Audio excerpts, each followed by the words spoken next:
Olá, vamos falar agora de cálculos estequiométricos, aulas 28 e 29 do setor A da capa 4.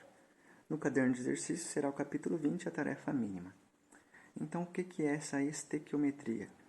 É eu saber quanto de produto vai ser formado dependendo do quanto de reagente que eu tenho. É uma proporção definida lá das leis ponderais lá atrás. Lembrar só antes, então, aqui sobre as leis ponderais? Fiz uma pequena inversão, mas não haverá problema. As leis ponderais são as duas mais importantes. A conservação das massas do Lavoisier, que diz que a soma da massa do reagente deverá ser igual à soma da massa do produto. Até aí tudo bem, isso trata do balanceamento de equações.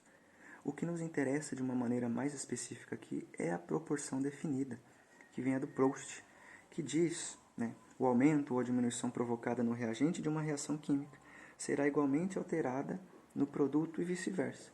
O que quer dizer isso? Se um determinado número de composto forma um determinado número de composto, se eu aumentar o reagente, esse aumento será proporcionalmente visto no produto.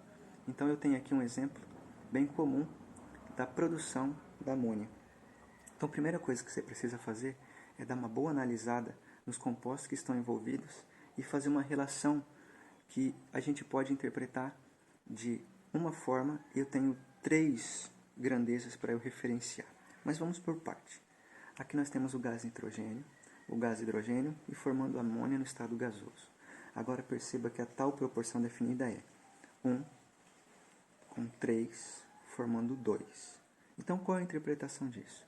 É uma molécula do gás nitrogênio reage com 3 moléculas do gás hidrogênio e forma 2 moléculas da amônia gasosa.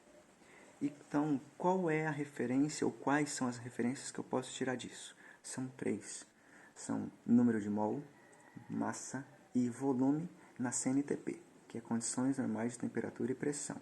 Então perceba, esse número à frente, que é exatamente aquele coeficiente de balanceamento pela lei ponderal da conservação das massas, ele vai ditar toda a interpretação e toda a referência com outros valores. Então veja, em quantidade de mols, aquela uma molécula representa 1 mol. Em quantidade de mols, o do hidrogênio 3 mols, da amônia 2 mol. Quanto à massa, na tabela periódica, cada nitrogênio vale 14. Como eu estou falando do gás, então 28. Então essa molécula tem um total de, 28 gramas. Aqui cada hidrogênio tem 1. O gás hidrogênio vale 2. Então, 3 vezes 2 gramas quando eu referencio a questão da massa. Aqui eu vou fazer uma pequena soma. Cada nitrogênio é 14, cada hidrogênio é 3. Então eu tenho 17. Então eu tenho 2 vezes esse valor de 17. A mesma coisa vai valer quando eu falar de volume. Então, na CNTP, 1 litro, ou melhor, 1 mol de qualquer gás vale 22,4 litros. Então, aquele mol, aquela molécula, tem um total de 1 vez 22,4 litros para o nitrogênio. Para o hidrogênio, 3 vezes 22,4 litros. E para a amônia, 2 vezes 22,4. Perceba que na CNTP o valor 22,4 é padrão, ainda que eu tenha moléculas de tamanhos ou de quantidades de átomos diferentes.